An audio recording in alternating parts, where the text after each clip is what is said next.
Okay, so what we have here is a hydro gear. B as in boy, D as in David, P as in Paul, 10A 419.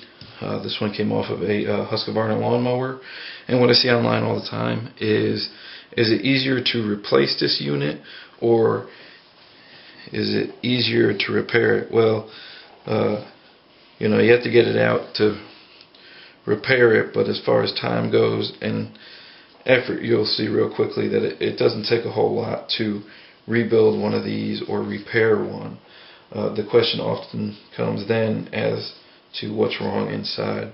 My suggestion to you is to go ahead and get one ahead of time, have it all set, rebuild it, buy one off the internet used, rebuild it, and have it ready for you when you need it. This way you can rebuild the other one that's broken whenever you got a chance. And it's only going to take you about 2 hours total to do the whole thing. This here is the only tools you're going to need for the whole job. Your mallet, Allen wrench, 10mm, and our claws.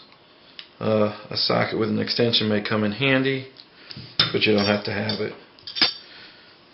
We went ahead and drilled a hole through our pieces of wood here, and then lagged it down to hold it in place while we're working on it. That's all.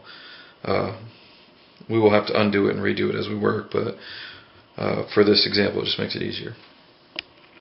So first thing you want to do is you're going to break loose all these screws here,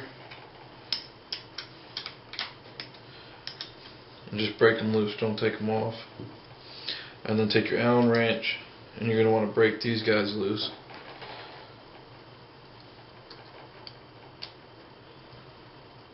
As such.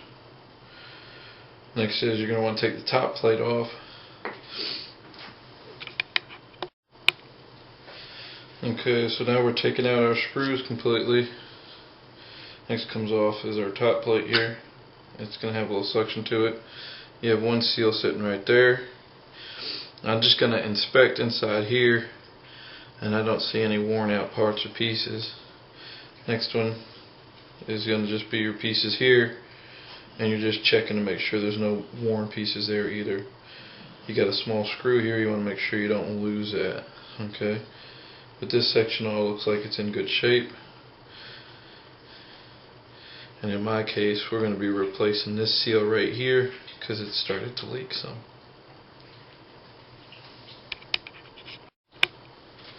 Okay, so now I got all my 4 screws loose, and as you can see, it's under pressure, so it tries to come up on its own.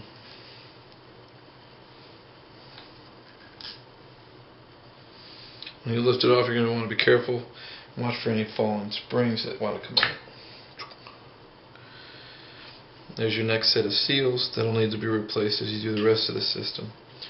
I'm also looking in here and just checking for any loose shards or pieces that are laying around. I don't see any. As you can see, as you pull that piece out, we're inspecting inside there and make sure there's no shards in that either.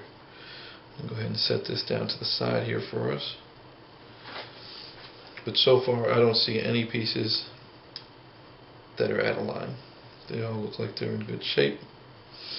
And we're just going to reset it back in here and reset it down inside the hole. Okay, so in here next you have your small bearing plate. It's just a washer, but underneath it are your bearings. You're going to want to lift that up, inspect it, make sure none of your bearings are going out. All my bearings look good here. So next I'm just going to set that there, pry up the bearing plate, okay, and just make sure I check the next groove underneath it as well, and it's in good shape as well. Alright, so all of our plates and assemblies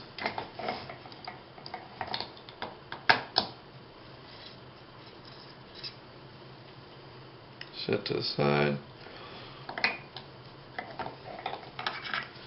lift and set to the side.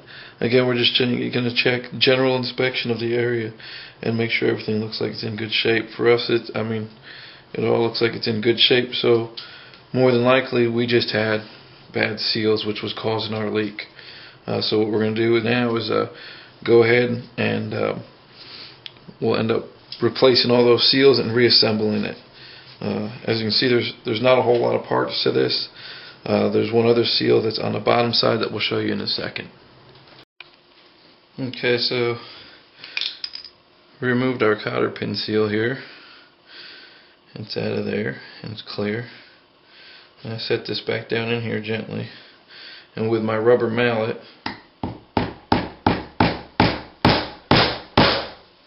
just a couple light taps. We just want to help get it moving there. And so we just got to get our rubber piece to come out of there.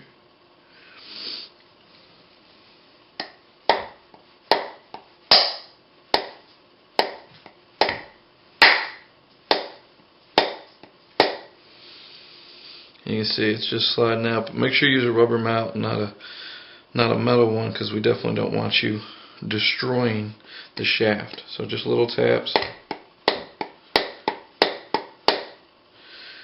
It's a matter of patience here with this part, and it will drop out. Alright, now once you get your final bang on there, it comes free. Alright, you just checking that seal again, that one's good, but we will replace all our seals when we do it.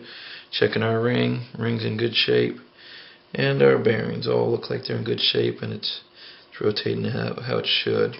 It does come all the way out, and you can check and make sure there's no bad wear marks inside there as well. For us, everything looks good, so now it's just a matter of getting the seals and reassembling. Make sure you clean out all inner parts as you go.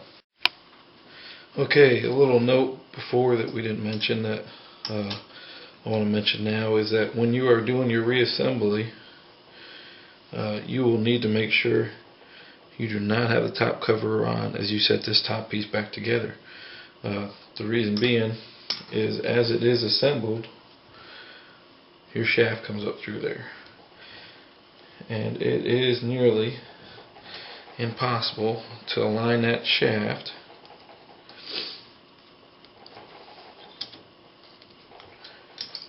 into your spinner from the bottom when it is completely assembled. So it is best to wait till the end and then assemble it afterwards.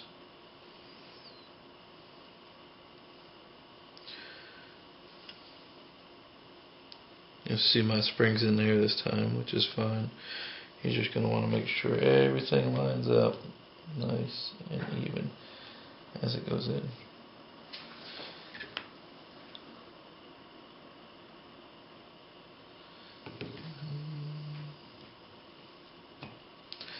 And once it is lined up,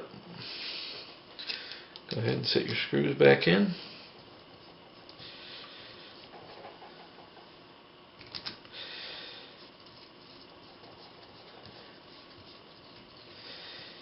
And torque everything down to the proper specs.